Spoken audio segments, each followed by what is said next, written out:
पलायन आयोग बना रहे हैं। पलायन पे चर्चा देहरादून में बैठ के हो रही है।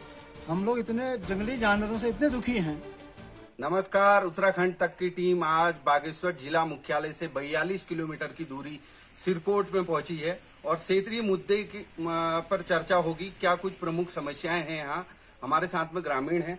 सर, बहुत स्वागत है आपका। क्या कुछ कहना चाहेंगे, क्या समस्या है क्षेत्र में? सर, हमारे क्षेत्र में सबसे बड़ी तो यातायात की व्यवस्था सुचारू रूप से नहीं है।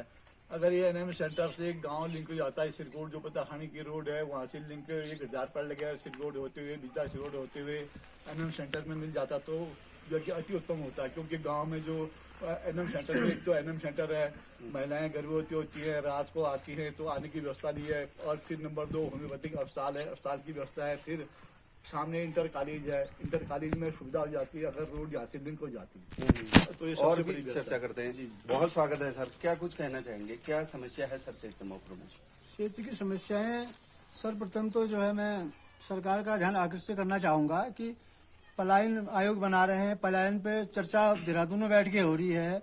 हम लोग इतने जंगली जानवरों से इतने दुखी हैं, बंदरों से, सुअरों से और गुलदार से पूरा जो है कि जनजीवन अस्त व्यस्त हो चुका है और रोजगार के साधन नहीं है। खेती करते हैं तो बंदर जो है कि उसको खत्म कर दे रहे हैं। हम फलदार पेड़ लगा रहे हैं लेकिन बंदर उनको तोड़ के नष्ट कर दे रहे हैं।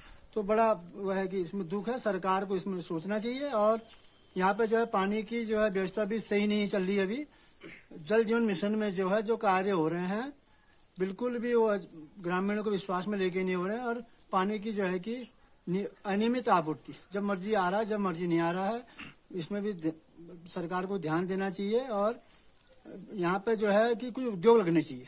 जैसे हमारे पास लीसा लकड़ी जो है कि यहाँ लकड़ी के आधारित जैसे कागज बनता है जो वो है, तो वो हल्द्वानी नहीं चाहिए। यहाँ पे कोई ऐसा उद्योग लग जाता, प्रचुर मात्रा में बहुत लकड़ी है, सड़ रही है यहाँ पे। तो सरकार और भी जो है कि जो लोकल माल है यहाँ पे जो उपलब्ध है उसके आधारित अगर उद्योग लगे हैं तो पलायन तभी रुकेगा। लेकिन मुख्य रूप से यह है कि खेती की ओर जो है बीच में सरकार के द्वारा ये कहा गया था कि हम मनरेगा से खेती को जोड़ेंगे, लेकिन नहीं जोड़ पाए। तो मनरेगा से खेती को जोड़ा जाए और जो झाड़ियां ज्यादा हो गई हैं मनरेगा के द्वारा इनको नष्ट किया जाए, जिससे कि गुलदार का भय छोटे बच्चों को बहुत ज्यादा हो रहा है। और सर, क्या आप क्या कहना चाहेंगे? मैं ये कहना चाहूंगा कि सिरकोट जो गांव है, जो ग्राम सभा है, इसमें भील कुलवान भी आता है, रेतोली आता है, लश्कर खेत आता है। यहाँ पे भी बैंकिंग का एटीएम होना बहुत अति आवश्यक है, क्योंकि ये बागेश्वर जनपद का जो कि सीमांत जो है कि लास्ट ग्राम सभा है। तो यहाँ से जो है कि ग्वालदम जो है कि 8 किलोमीटर और जो है कि डंगोली जो है कि 10 किलोमीटर दूर जाना पड़ता है। महिलाओं को कई सारी नौयुवकों को, हमको ही खुद समस्या होती है कि कभी अचानक बैंक कभी पैसे की जरूरत पड़ती थी तो उस समय जो है कि बहुत बड़ी दिक्कत का सामना करना पड़ता है। हम चाहते हैं कि यहाँ पे एक नेशनलाइज बैंक का जो है कि एक एटीएम हो ताकि जनता को सुविधा मिल सके। जी सर, आप क्या कहना? मैं आप लोगों का सादर अभिवादन करता हूं, धन्यवाद देता हूं। हमारे सिरकोट में सबसे बड़ी समस्या है जानवरों की। जो लोग यहाँ पर खेतीबाड़ी कर रहे हैं, अपना भरण पोषण कर रहे हैं, उसको सुचारू रूप से चलाने के लिए सबसे पहले यहाँ पर बंदरों का निजात पाने के लिए सरकार ने कुछ ऐसी कोशिशें करनी चाहिए जिससे कि हम लोग इस काम को आगे बढ़ा सकें और साथ में यहाँ का पलायन रुक सके। और दूसरी समस्या सबसे बड़ी क्या है कि यहाँ पर अस्पताल नहीं है। हम लोगों के पास एलोपैथी हॉस्पिटल नहीं है। लोगों को गरुड़ जाना पड़ता है। लोग जाते जाते एक्सीडेंटली कुछ प्रॉब्लम भी आ जाती है लोगों को, तो इसलिए यहाँ पर एक अस्पताल होना बहुत जरूरी है। सर, आप क्या कहना चाहेंगे? सर, यहाँ पे जो अभी युवा हैं बहुत सारे, वो रोजगार के तलाश में बाहर जाते हैं। ज्यादा नहीं, मतलब 10-12 हजार ऐसे ही कमा रहे हैं। तो यहाँ पे अगर कोई ऐसा रोजगार का साधन हो जाए जिससे उनको कमी मिले लेकिन अपने घर के नजदीक रहें, तो इस प्रकार की यहाँ पे कोई सुविधा हो जाए तो उसके लिए सरकार को आगे कदम बढ़ाने चाहिए। सर, आप क्या कहना चाहेंगे? सर, मेरा जो अभी सोनवाल जी ने बोला था कि यहाँ पे होम्योपैथिक हॉस्पिटल है, यहाँ पे एक एलोपैथिक की सख्त जरूरत है। क्योंकि आज की डेट में देखो सभी लोग जो है बाजार से खाना खाते हैं, सारा सामान जो है हल्द्वानी से आता है। यहाँ पे जंगली जानवरों ने सारा नष्ट कर दिया है। आज की डेट में हर कोई आदमी को छोटी मोटी प्रॉब्लम होती है। अगर बाई चांस कोई आदमी को रात में अगर छोटी भी प्रॉब्लम होती है, बीपी हाई होता है, कुछ होता है, उसको सीधा गाड़ी बुक करके गरुड़ जाना पड़ता है।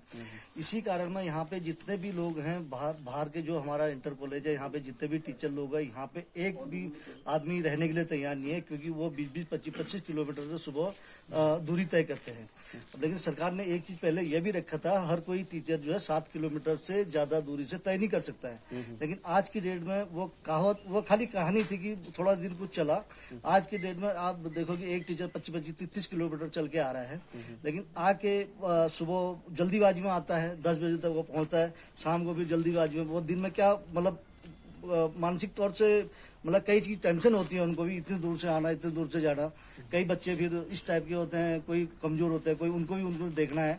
लेकिन यहाँ पे सिरकोट में कोई सुविधा नहीं होने के कारण वो भी कोई गरुड़ है, कोई ग्वालदम है, किसी ने बच्चे ग्वालदम रख दिया तो वो ग्वालदम में कमरा लेके रह रहे हैं।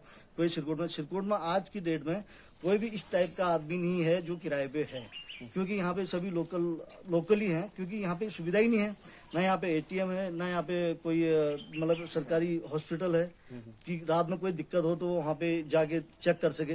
लेकिन यहाँ पे अगर रहते भी है तो उन्हें गरुड़ जाना है, रात को वो गाड़ी करके गरुड़ जाएंगे। बहुत बड़ी समस्या है। हाँ, हम क्या कहना चाहिए? नमस्कार साहब, ये रोड का जो है सब जो गड्ढा हो रहा है और पानी जो है अनियमितता से जा रहा है, तो उसकी थोड़ा व्यवस्था की जाए। और ये जो हमेशा हर साल यहाँ पर ये पोस्ट ऑफिस के पास एक बनते हैं, लेकिन वो हर साल खराब हो जाते हैं, तो उसकी थोड़ा सा ढंग से मतलब उसकी मरम्मत की जाए। जी, बहुत स्वागत है आपका। पहले तो आपका धन्यवाद जो आप हमारे सीमांत क्षेत्र में आए। और उसके साथ साथ जैसे कि मुकेश भाई ने हमारे कहा कि बेरोजगारी की बहुत ज्यादा समस्या यहाँ पे अभी है, लॉकडाउन के बाद तो और ज्यादा समस्याएं हैं। तो मैं यही कहना चाहूंगा कि बेरोजगारी बहुत ज्यादा अति सीमा पे यहाँ पे है और लोग यहाँ से पलायन भी कर रहे हैं, रोजगार का कोई वही नहीं है।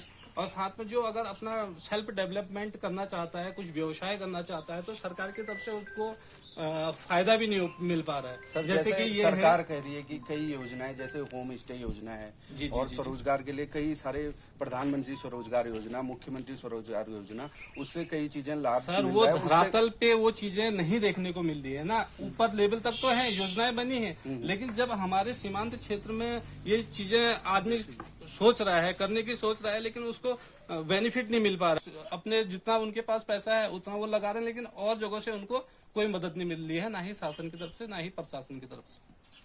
तो ये थे सिरकोट में आज हमने लोगों की समस्याएं सुनी। ग्रामीणों का खासकर कहना है कि क्षेत्र में कई गंभीर समस्याएं हैं, स्वास्थ्य को लेकर और सड़कों को लेकर, शिक्षा को लेकर, और खासकर खेती में जो है दिन में बंदर, रात को जंगली सुअर खेती बाड़ी को चौपट कर रहे हैं, गुलदार का आतंक है, बच्चे स्कूल जाने में घबरा रहे हैं, डर रहे हैं।